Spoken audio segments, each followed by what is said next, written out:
La jueza que investiga la gestión de la Dana cita como investigados a la exconsellera valenciana Salomé Pradas y a su número 2. Rechaza llamar a Mazón por su condición de aforado, aunque le ofrece declarar de forma voluntaria. En su auto dice que el mensaje que envió la Generalitat a la población fue erróneo y llegó tarde. Ustedes que la juez de Valencia, que está investigando la gestión de la riada del 29 de octubre, ha dado un paso más y ha imputado al secretario autonómico de Emergencias y también a la exconsejera de Interior, a Salomé Pradas. Ella acaba de emitir un comunicado en el que viene a decir o a lamentarse de que se ha enterado de su imputación por la prensa y subraya que ella, en todo caso, en todo momento, cumplió con sus funciones. Marina Valdés. Que era algo que ya nos había dicho precisamente en declaraciones a La Sexta. Vamos a ver ese comunicado de Salomé Pradas, de la exconsellera de Interior, y su primera reacción después de conocer esa situación. Dice, como decía Cris, que se lamentaba de haber tenido conocimiento a través de los medios de comunicación de esa futura situación y que por eso iba a pedir su personación en el procedimiento a fin de tener conocimiento e información sobre todos los pasos. Insistía en que se mantuvo desde el primer minuto hasta el último, dice, atendiendo a las funciones institucionales que le correspondían según la normativa aplicable. Recordemos también que en esas declaraciones a La Sexta nos decía que en todo momento siguió las pautas y los consejos que le dijeron los técnicos, también a la hora de mandar ese alert. Y dice también que por respeto a las víctimas, a los damnificados y a la instrucción judicial, no hará más pronunciamientos hasta el momento de su declaración en sede judicial. O sea que, en principio, no va a decir nada más. Y agradecía también en ese comunicado las muestras de cariño que le habían llegado de diferentes personas. Por imprudencia, por negligencia, estamos hablando además de un auto durísimo en la que al final la colocan como máxima responsable, que es lo que era, ¿no? La máxima responsable era consellera de Emergencias, no estaba el presidente, luego ella estaba arriba del todo y fue quien tomó esa decisión, claro. Que ella haya tratado de echar balones fuera hacia los técnicos. Quiero preguntar, vea, ¿cuántos años se puede enfrentar en caso de ser declarada responsable? Después de la desgracia del tren de Alvia, modificamos nuestro Código Penal para estos casos en los que hay muchas víctimas y podría enfrentarse hasta 9 años de prisión. Ya veremos si se puede demostrar esa conexión directa entre la negligencia que yo creo que hubo y las 225 muertes. Marina. De momento, lo que dice en el auto la jueza, un auto que es demoledor, es que básicamente de momento va a tener que responder Salomé Pradas como responsable de esas 225 homicidios imprudentes. Es un acto, como decimos, demoledor, en el que dice, para empezar, que el CECOPI se convocó tarde, que con la información que había tenía que haberse convocado esa mañana, la mañana del 29 de octubre. Recordemos que no se convocó hasta las 5 de la tarde. Dice la jueza también que había información más que suficiente. Dice que además la había en tiempo real. Se refiere a los medios de comunicación, esas llamadas casi 20.000, recordemos, al 112. También hace referencia a la información de los medios de comunicación. Dice que el mensaje, ese mensaje de esa alerta, el aviso a la población que llegó a las 20:11 horas, no solo fue tardío, que además fue erróneo. Recordemos que la propia Salomé Pradas reconocía que se mandó por la presa de Forata y nunca por el Barranco del Pollo. Dice también la jueza que es extraño que se pretenda descargar a los técnicos el contenido del mensaje, algo que hacía la propia exconsellera de Interior. Ya decíamos que en todo momento decía que se había hecho lo que decían los técnicos.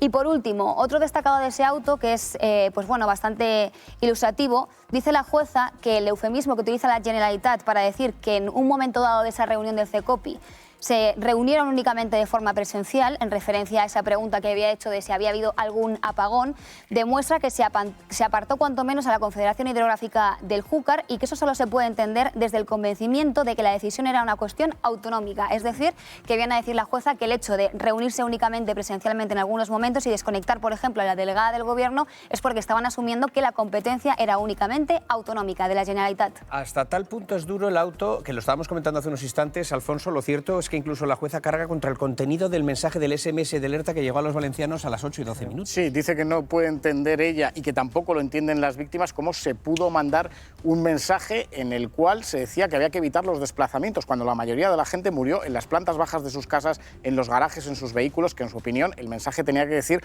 que fueran a zonas superiores, más elevadas, para evitar el agua. Y luego hay otra cuestión también muy importante, y es que apunta que tenía información sobrada de lo que estaba pasando a través de todas estas vías que ha comentado Marina, y que quizá lo que hicieron fue no dar el valor a la situación que estaba teniendo, lo cual dice que es todavía más grave y que no se tomaron las decisiones de protección civil que se tenían que haber tomado. Hay cosas muy interesantes, y es que, por ejemplo, la juez de Catarrocha asegura que no va a imputar ni a los técnicos, sobre los que la Generalitat ha arrojado toda la culpa. Los técnicos son los encargados del SMS, pues la jueza no los va a imputar, ni tampoco va a imputar al presidente de la Confederación Hidrográfica del Júcar, contra quien fue, hazte oír. demanda que fue rechazada. Pero hay una cosa que te quiero preguntar, Alfonso, y es que dice la jueza que no se va a diluir la atribución de homicidios imprudentes en la estructura administrativa, que se van a buscar responsabilidades individuales concretas, o sea, que de las muertes alguien va a responder con nombres y apellidos. Sí, sí, este auto es muy importante, estos dos autos que hemos conocido hoy, porque lo que destaca la jueza básicamente es que el mando único ante la emergencia lo tenía la Generalitat Valenciana, que si quería que se hubiera declarado la emergencia nacional tenía que haberlo pedido, que suyas eran las competencias de protección civil, que suyas eran las competencias de coordinación de todos los ayuntamientos y que evidentemente tienen que responder personas. Y pone a Salomé Prada en esa primera fila de responsabilidades, pero ojo porque sitúa el foco también en Carlos Mazón, le ofrece declarar como investigado voluntariamente al ser aforado. Lo que la jueza da a entender es que va a agotar la investigación y si hay indicios contra él, lo llevaría en una exposición razonada al Tribunal Superior de Justicia de la Comunidad Valenciana. Porque entendemos que puede declarar voluntariamente en este tribunal, a pesar de que pudiera no ser el definitivo, que tenga que entender sobre su causa, pero tendría que ser en calidad de investigado, porque entiendo que como testigo eso le puede generar indefensión porque tiene obligación de decir verdad. Lo rechaza, de hecho hay una asociación, la de damnificados Hortasud, que lo pide, su declaración como testigo, como investigado, rechaza las dos, pero sí que le ofrece, en virtud de la ley de enjuiciamiento criminal del artículo 118, que se pueda personar las actuaciones y que si lo desea pueda declarar. Siempre sería como investigado porque evidentemente compartiría la responsabilidad con su consejera de Interior, que no lo hagan, ¿no? Y con su secretario de Lo habitual es que esperen a... Es muy raro. Por ejemplo, esto también sucedió en la Audiencia Nacional con Alvise Pérez. Él dijo que sí, que iba a colaborar, pero a la hora de la verdad dijo que no. Y entonces tuvieron que enviar la exposición razonada al Tribunal Supremo. Bueno, quien se ha leído de pe a pa el auto y se lo conoce perfectamente es nuestra compañera Beatriz de Vicente. Beatriz, acusados de negligencia, muertos por negligencia, con relevancia penal. ¿No? Suben ya a 225, hace un relato pormenorizado de algunos casos que son directamente, además los describe de una forma tan empática que es imposible no estremecerse. Con nombres y apellidos. Con nombres, apellidos, cómo se fue, cómo se arrastró el agua, es impresionante. Dice que no puede ser tan exhaustivo como para contar los 225 relatos, pero algunos detalles interesantes. Uno, efectivamente el derecho penal necesita nombres y apellidos, no puede condenar a una administración, por ahora van ni más ni menos que la encargada del CECOPI y sus manos derecha. Y algo importante, porque va descartando, la AEMET informó, el 112 informó, la cuenca hidrográfica informó. Quienes no informaron fueron ustedes. Muy rápido. No se informaron porque no quisieron. Y cuidado, después del tren de Alvia se cambió el Código Penal. Y en casos como estos, las penas de prisión pueden llegar a 9 años. Enseguida te voy a preguntar por eso, Bea, pero déjame especificarles a los espectadores que eleva a 225 el número de muertos en la riada porque hubo una persona que murió días después porque no pudo recibir atención médica por la situación en la que habían quedado las zonas afectadas. Y lo conecta directamente. Bea, tú decías, se cambió la ley después de lo del tren, pero lo cierto es que en este país, en las grandes catástrofes, muy pocas veces hemos visto pagar a las personas que estaban situadas en la primera línea política. No sé, me quiero acordar del Ya 42 o del tren. Muy pocas de veces no. Puntualiza. Nunca. Entonces, ¿qué nos hace pensar que en esta ocasión sí pueda ser? A ver, desde un principio todos los juristas decimos qué difícil va a ser conectar las muertes directamente con un proceder, en este caso, pues de ni más ni menos que un responsable de una unidad de emergencia, porque al final el CECOPI, claro, lo que viene a decir la jueza es, mire, es que ustedes son los encargados de avisar a la población cuando hay un riesgo. Lo hicieron los medios de comunicación, lo hizo la IME, lo hizo la cuenca, y quienes no lo hicieron son ustedes. Yo creo que lo está desgranando con tanta sutileza y de una forma, voy a decir, tan precisa, casi quirúrgica, que podríamos estar ante la posibilidad de una sentencia histórica. Tengo una duda que me llama mucho la atención a lo que he leído en el auto del juez, y es que van a ir también por delito contra los derechos de los trabajadores, porque la acción u omisión de los afectados, que afectaron, mejor dicho, a los fallecidos, muchos de ellos volvían del trabajo. Luego, claro, la Generalitat tenía la obligación de velar por que estas personas pudieran regresar a su trabajo. Igual que conecta no solo derechos contra los derechos de los trabajadores, sino también incluso lesiones o lesiones psíquicas. Con lo cual, la amplitud de delitos que se pueden llegar a enfrentar ahora mismo los investigados es grandísima. Eso es porque uno de los denunciantes es la CGT, que precisamente ponía el foco en la situación de los trabajadores. Y a mí me ha llamado mucho la atención algunas indirectas que lanza la jueza, indirectas bastante directas, que dice que, por ejemplo, parece que los políticos desconocían por qué municipios pasaba el Barranco del Pollo. Sí. Dice directamente, o destaca que cómo no podían prever lo que podía suceder, teniendo en cuenta algunos antecedentes como el de la pantanada de Tous o las riadas de 1957. Es decir, viene a situar todo el origen de lo que ocurrió en la negligencia de los responsables políticos. Y ojo, porque da alguna pista interesante, que la reunión de emergencias no debió empezar a primera hora de la tarde, que debió empezar mucho antes. Lo digo porque es una pista interesante para futuras situaciones similares. La jueza de Catarrocha atribuye a Salomé Pradas la máxima autoridad para adoptar medidas de autoprotección de la población. Era la consellera de Interior hasta que Mazón la cesó 3 semanas después de la Dana. En su auto, la magistrada Núria Ruiz rechaza que la Generalitat no tuviese información y dice que fue anunciada por la EMET. Pone como ejemplo que la Universidad de Valencia suspendiese sus actividades o las noticias que dieron los medios de comunicación desde las 11 de la mañana. Es alucinante. Por eso la jueza cree que el problema no estaba en la falta de datos, sino en que se ignoraron, no se comprendieron o que los responsables no tomaron las decisiones adecuadas. Apunta que el Centro de Coordinación de Emergencias se convocó tarde, igual que la decisión de enviar el mensaje de alerta a la población. Un mensaje que, según recoge el auto, fue además erróneo, porque solo recomendaba evitar desplazamientos y no indicaba trasladarse a las zonas altas. Dice la jueza que para enviarlo no había que esperar el acuerdo de los miembros del CECOPI, sino que lo ordenase la autoridad responsable. Además de a Salomé Pradas, la jueza cita como investigado al exsecretario autonómico de Emergencias. No llama a Mazón, porque el presidente es aforado y solamente podría citarle el Tribunal Superior de Justicia. Tampoco le llama como testigo, pero sí le ofrece declarar de forma voluntaria. La jueza de Catarrocha rechaza además citar a los técnicos de emergencia o a los responsables de las agencias estatales, como la Confederación Hidrográfica del Júcar. La instructora investiga en esta causa presuntos delitos de homicidio y lesiones por imprudencia. Joaquín Bosch, muy buenas tardes, magistrado. Hola, Risto, buenas tardes. Gracias por atendernos, ha sido un aquí te pillo, aquí te mato, pero es que es la noticia más fresca ahora mismo. ¿Por qué no está imputado Carlos Mazón? ¿Esto es una atribución que podía tener esta jueza o podía solicitarlo?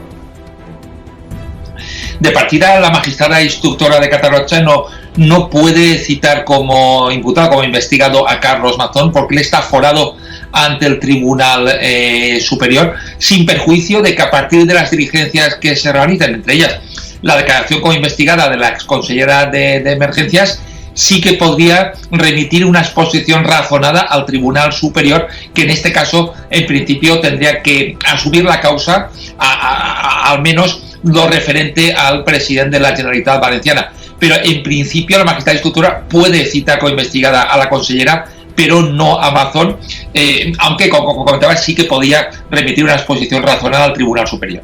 Según el auto de la jueza dice que efectivamente, sin perjuicio de que pueda solicitarlo voluntariamente Mazón, también habla de que el evento, es decir, la tragedia del 29 de octubre no fue una tragedia inesperada. Precisamente habla de que fue anunciada por los servicios meteorológicos, con lo cual eso conlleva algún tipo de pena adicional. Eso ¿es por esa razón que ha imputado estos dos cargos? Digamos que la valoración que realiza la jueza instructora es una valoración de conjunto sobre la falta de diligencia de la conducta de los cargos públicos que pueden llevar a encajar en un delito o en los delitos de homicidio imprudente que se están investigando. El hecho de que ya hubiera avisos previos, de que hubiera previsiones, que hubiera datos, que hubiera hechos como que la universidad ya por la mañana, la Universidad de Valencia, hubiera tomado medidas de precaución, digamos que van confirmando la posible falta de diligencia. Y por eso, en esa valoración, no solamente un hecho puntual en lo que se tarda en ese momento en enviarse una alerta, sino es una valoración de conjunto de que toda la conducta fue de imprudencia de carácter punible. Y para terminar, la magistrada también ha estimado lo que debería haber hecho el CECOPI, o los responsables de convocarlo.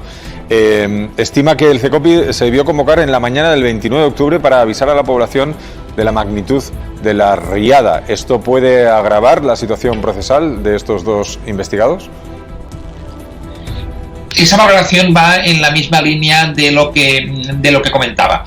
Es decir, que las medidas, en líneas generales, según la línea que está llevando la jueza instructora, son tardías y además incluso la misma alerta fue tardía y además con un contenido incorrecto. Una gestión diligente de la situación de riesgo podía haber llevado a que no se produjeran estas muertes. Como dice la jueza instructora, las muertes eran evitables. Quizás no se podía parar toda la avalancha de agua con muchos de sus efectos, porque es un fenómeno meteorológico que no está al alcance humano, al menos ahora mismo, pues poder controlar, digamos, la lluvia, ¿no?, de esa intensidad.